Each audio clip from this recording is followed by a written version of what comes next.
고맙겠습니다. 본문은 예레미야가 눈물로 기도한 내용입니다.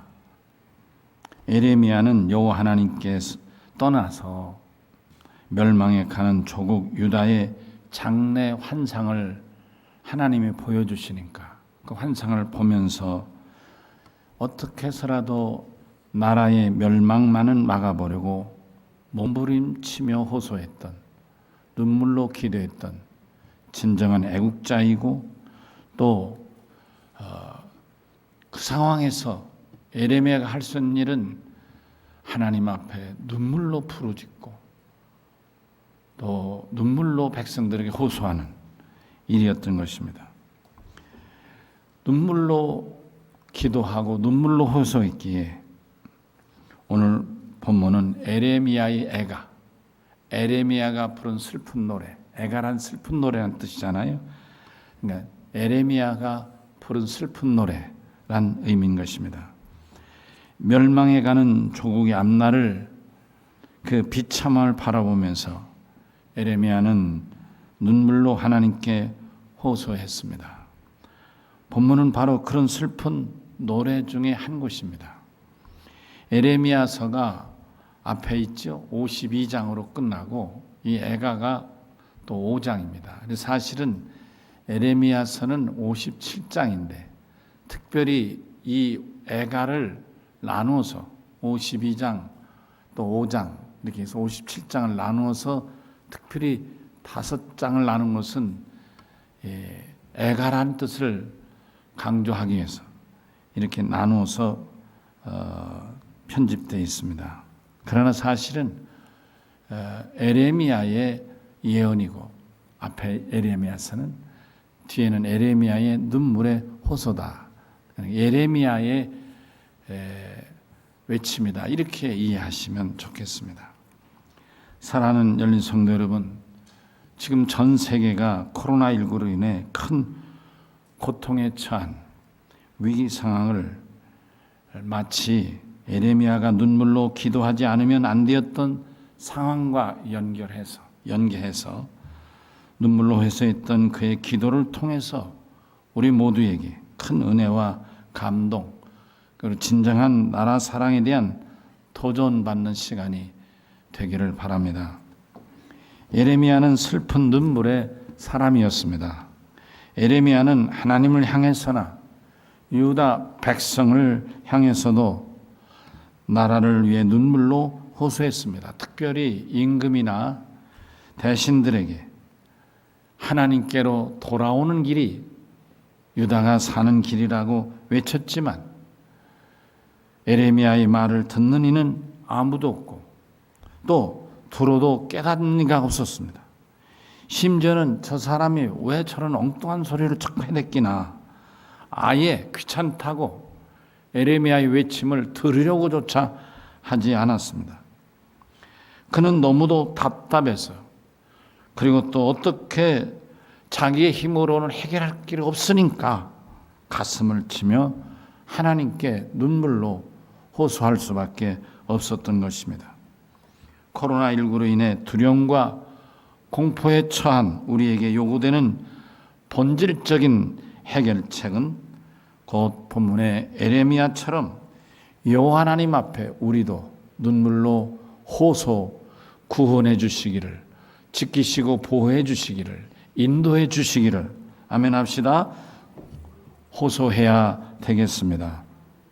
에레미야를 중심으로 함께 은혜를 나누어 보십시다. 첫째로 에레미야의 눈물은 아주 특별했습니다. 왜냐하면 에레미야가 눈물로 호소하는 것은 자기를 위해서 흘리는 눈물이 아니고 자기 이익을 위해서 몸부림치며 부르짖는 호소도 아니고 오직 멸망해가는 조국 그리고 예루살렘의 구원과 회복을 위하여 외친 눈물이고 호소였기 때문입니다. 에레미야가 부르짖을 땐 임금을 비롯한 대신들과 백성들은 북방의 강대국 바벨론을 두려워하는 이가 없었고 오히려 남방 애굽 나라를 두려워했습니다. 그래서 애굽의 힘을 빌려서 강대국 북방을 물리치려고 했습니다. 그러니까 이 임금과 그 대신들은 그때 상황으로 봐서 애굽하고 손을 잡는 것이 나라가 사는 길이다, 이렇게 판단했다, 그런 말씀입니다. 예레미야는 하나님으로부터 유다의 장례를 듣고 멸망을 막아보려고 하나님께 돌아오라. 당신들이, 이 백성이 애굽하고 손을 잡아서 사는 길이 아니라 하나님께로 돌아옴으로 살 수 있다고 외친 것입니다. 사는 길은 하나님께로 돌아오는 거였지 강대국을 의지하는 것이 아니었다, 그런 말씀인 것입니다. 그러나 유다와 예루살렘의 장래를 망치려고 하는 못된 놈이라고 오히려 예레미야는 공격을 받았습니다. 예레미야는 아주 특별한 기도의 사람이고 선지자로서 하나님으로부터 유다가 살 길은 하나님께 돌아오는 것을 듣고 보고 알았음에도 유다 사람들은 그런 하나님이 보여주시는 걸 볼 수도 없고 듣지도 못했기 때문에, 다만 저들은 유다의 말을 들었어야 되는데 자기들이 보지 못하니까, 자기들이 듣지 못하니까 유다를 이상한 사람으로, 아니 예레미야를 이상한 사람으로 몰아가고 오히려 저놈이 나라를 망친다, 우리는 애굽을 손잡아야 된다, 이렇게 정반대의 길을 가고 말았습니다. 하나님의 길과 사람의 길은 다릅니다. 이사야 55장 8절에 내 생각은 너희 생각과 다르고 내 길은 너희 길과 다르다, 이렇게 말씀하셨습니다. 하나님의 길은 하늘에 있습니다. 그러나 사람의 길은 땅에 있습니다. 하나님의 길은 지혜로운 길이지만 사람의 길은 어리석은 길입니다. 하나님의 길은 육신의 눈에는 보이지 않지만 형통의 길이요, 사람의 길은 육신의 눈에는 성공같이 보이지만 대개는 실패와 고통으로 이어질 뿐인 것입니다. 하나님의 길은 영생과 평안입니다. 그러나 사람의 길은 멸망과 저주입니다. 하나님의 길은 이 세상 길이 아니라서 세상의 형편에 매이지 않습니다. 하나님이 인도해 주시는 길은 여러분 절대로 교통체증이 없습니다. 하나님이 인도하시는 길은 절대로 러시아워도 없습니다. 그러나 이 세상 사람들의 길은 형편도 다르고 사정도 가지가지입니다. 막힌 길도 많고 무너진 길도 많습니다. 심지어는 대로인 줄 알았는데 실상은 길이 없는 신기루이 같은 길도 많습니다. 더구나 인생은 영원한 것 같으나 바로 자기의 코 밑에 달려있는 순간일 뿐입니다. 성도 여러분, 저는 요즘 5살 배기 손자를 보면서 내가 저만할 때 살았던 옛날 시골을 생각합니다. 우리 손자가 살았던 그 나이 5살 때쯤이면 제가 이렇게 생각해 보면 예산 삽교읍, 예산군 삽교읍 신가리 2구 농장이라는 피난민 집성촌이었는데요. 여러분, 은퇴를 한 2년, 한 20개월 남겨놓고 이렇게 생각해 보면 이게 얼마예요? 60년도 넘은 세월이잖아요. 예. 어떤 데서 우리 한 바퀴를 돌고도 남는 시간이잖아요. 근데 참 덧없이 금방 지나가고, 여러분 인생은 참으로 짧구나, 예외 없이 자기 코 밑에 달려있구나. 어느 날 숨이 멈추면, 코 밑에 숨이 멈추면 끝나는구나. 인생은 참 덧없고 빠르다 하는 생각을 합니다. 덧없는 인생을 한없이 느낍니다. 여러분, 지혜는 하나님에게서 옵니다. 그러나 지식은 사람의 경험에서 나옵니다. 지혜는 지혜의 신이신 하나님이 내려주시지만 미련한 사람에게서는 지혜가 아니고 자기의 경험만 의지하는 지식을 강조합니다. 단지 노하우, 경험에서 아는 것, 경험에서 아는 지식일 뿐인 것입니다. 사람은 스스로 지혜를 얻을 수도 없고 다른 이에게 그 지혜를 줄 수도 없습니다. 다만 자기가 살아본 경험, 해본 경험, 익혀본 경험, 이런 것들을 다른 사람에게 나눌 뿐인 것입니다. 경험으로 얻는 지식으로는 유다의 살 길은 강한 애굽을 의지하는 거였습니다. 그러나 하나님이 원하시는 이스라엘 택할 길은 비록 눈에 보이지 않지만 하나님께로 돌아오는 것이었습니다. 지혜는 하나님께로 돌아오려 하지만 인간의 경험으로 얻은 지식은 애굽을 붙든 것이었습니다.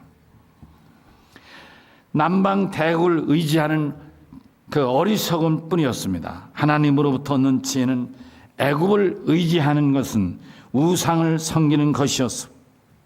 하나님을 떠난 유다는 반드시 망할 수밖에 없었습니다. 에레미야의 눈에는 유다가 하나님을 떠나서 망하는 길을 향하여 가고 있었기 때문에 가면 반드시 망하고 가면 반드시 죽는데 그 길을 거침없이 가는 그 모습을 볼 때 에레미야의 마음이 얼마나 답답하고 얼마나 가슴이 메이면 눈물로 호소했겠습니까? 유다가 살 길은 여호와 하나님에게 달려 있습니다. 애굽의 바로에게는 있지 않습니다. 하나님은 사람이나 나라를 살리실 수 있으나 사람이나 나라는 오직 망하게 할 뿐인 것입니다. 사랑 열린 성도 여러분, 저는 1년 전에 일본이 국제무역 질서를 역행하면서까지 여러분 잘 아시는 반도체 소재 부품 장비, 소부장이라 하죠. 이 규제를 들고 나와서 한국을 매우 긴장시킨 적을 있습니다. 여러분 기억하시죠? 이때 우리는 그들에게 엎드리지 않고 하나님을 향해 얼굴을 돌려 여러분과 저와 더불어 온 이 나라 국민들이 한 마음이 돼서 하나님께 나라를 위하여 집중적으로 중보 기도했습니다.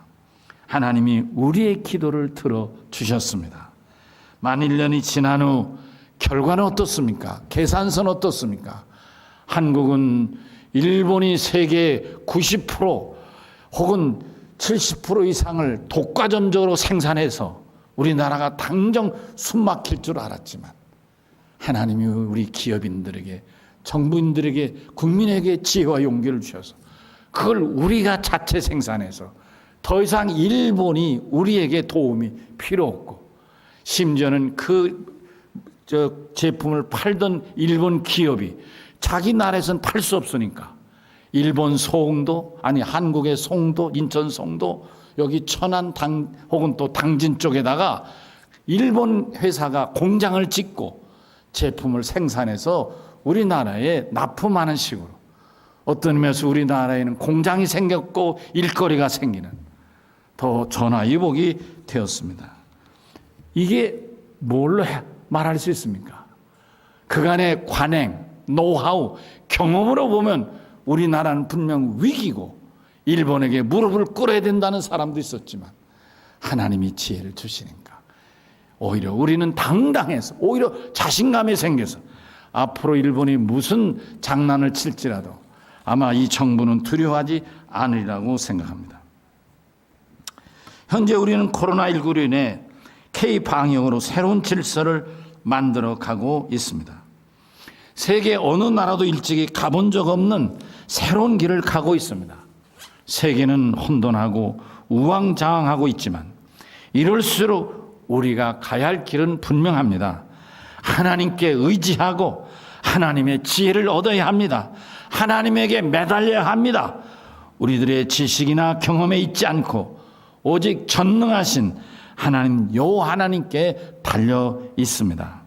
이럴 때일수록 정부나 의료계에서는 나름대로 다양한 연구와 개발을 중요하겠지만 이런 종류의 방법에만 집중할 것이 아니라 더 근본적인 중요한 방법, 길을 찾아야 한다고 저는 생각합니다. 나라의 번영과 안정 그리고 발전은 결코 사람의 지식과 방법에만 있지 않고 근본은 하나님에게 있다는 말씀인 것입니다. 여러분, 우리가 코로나19가 우리에게 걱정되고 염려될 수 있지만 그럴수록 우리가 움츠러드는 불신앙의 사람이 되지 말고 하나님께 의지하고 매달리는 믿음의 사람의 길을 가야 될 줄로 믿습니다.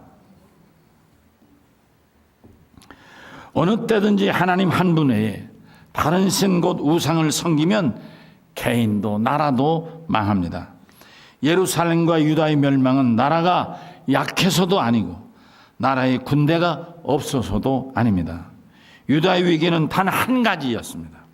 전능하신 하나님을 의지하지 않고 사람을 의지한 것입니다. 하나님을 멀리하고 애굽을 가까이 한 것입니다. 전능하신 하나님을 의지하지 않고서는 어느 누구도 하나님의 구원을 받을 수가 없는 것입니다.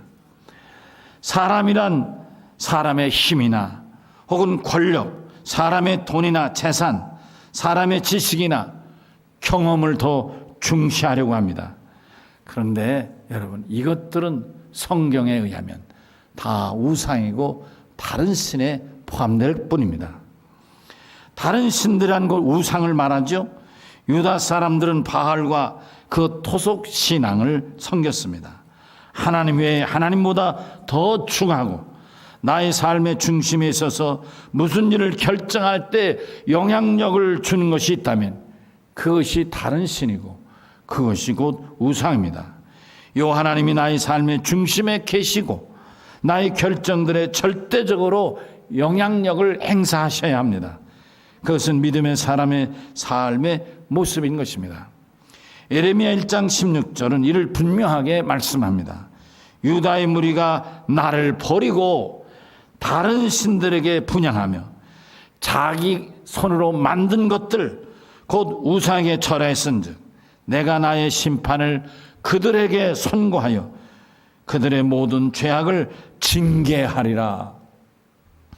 하나님 외에 다른 것을 의지하면 우상을 섬김이고 그들은 하나님의 징계를 피할 수가 없다는 말씀인 것입니다. 우리나라의 경제력이 세계 10위권에 이르고 국민의 소득이 선진국에 이르는 것은 분명합니다. 여러분 공감하시죠?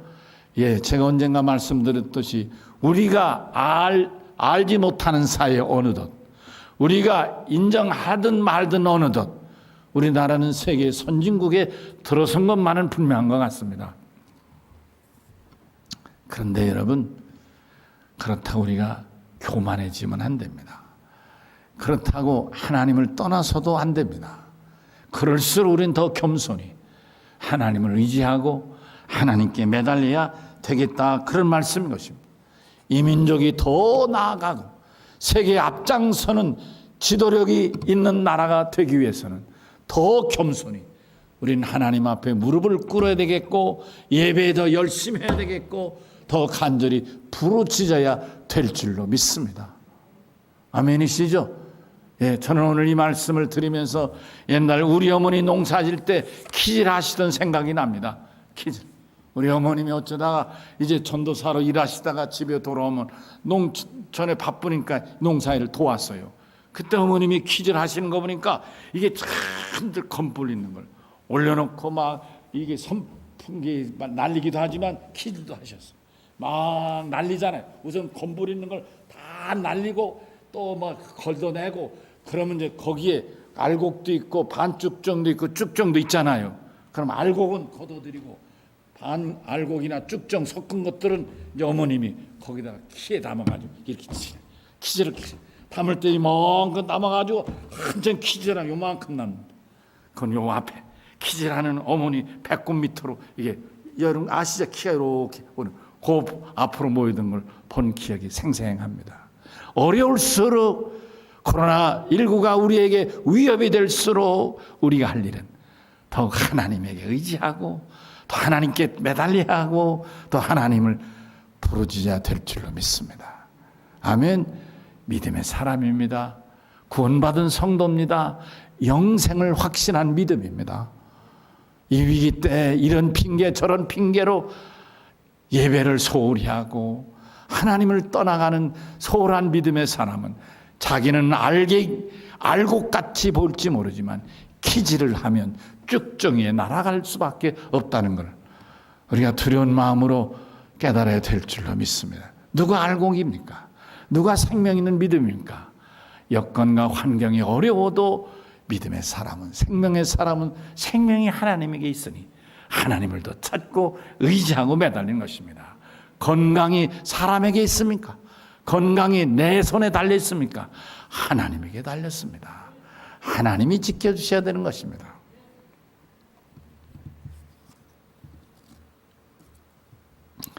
여러분과 제가 이 코로나19로 어려울수록 더 예배에 열심하고 더 기도에 더 힘을 쏟고 부르짖는 그런 살아있는 믿음이 되어야 될 줄로 믿습니다.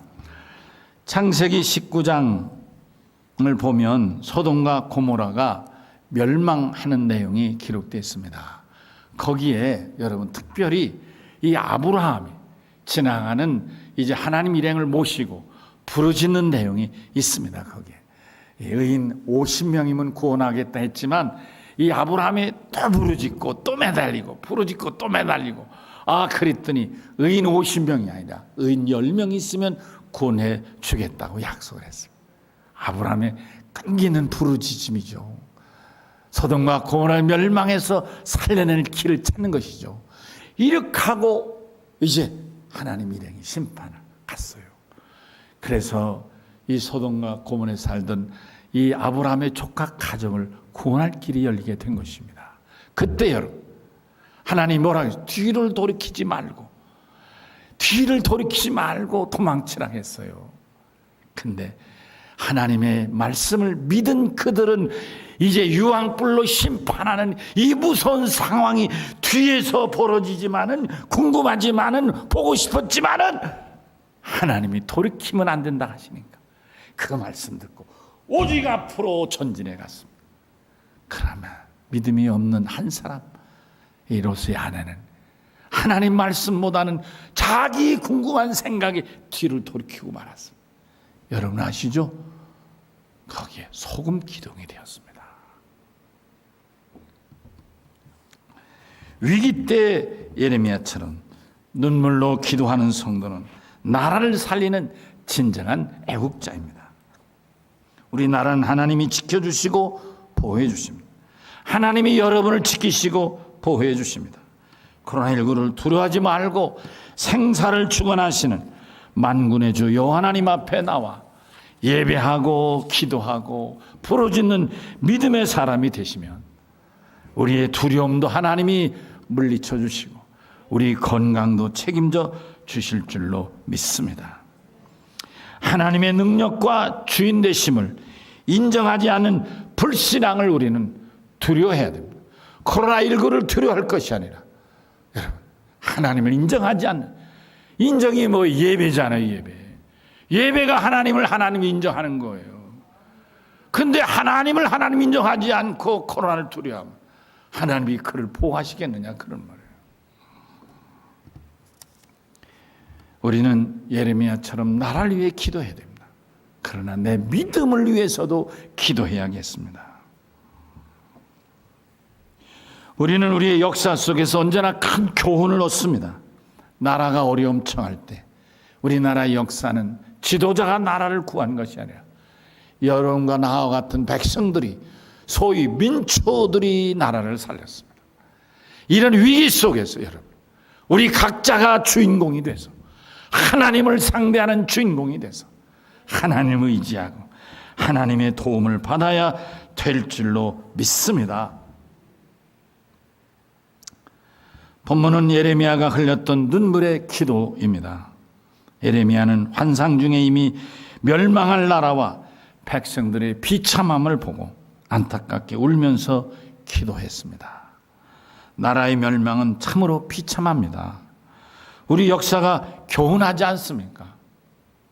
여러분 36년간 일본한테 짓밟힌 우리 역사가 아직도 우리에게 그 비참한 역사가 남아있지 않습니까? 믿는 성도들이 나라를 위해 예수 앞에, 여호와 하나님 앞에 기도해야겠습니다. 하나님은 믿는 성도들의 간절함을 들으시고 응답해 주실 것입니다.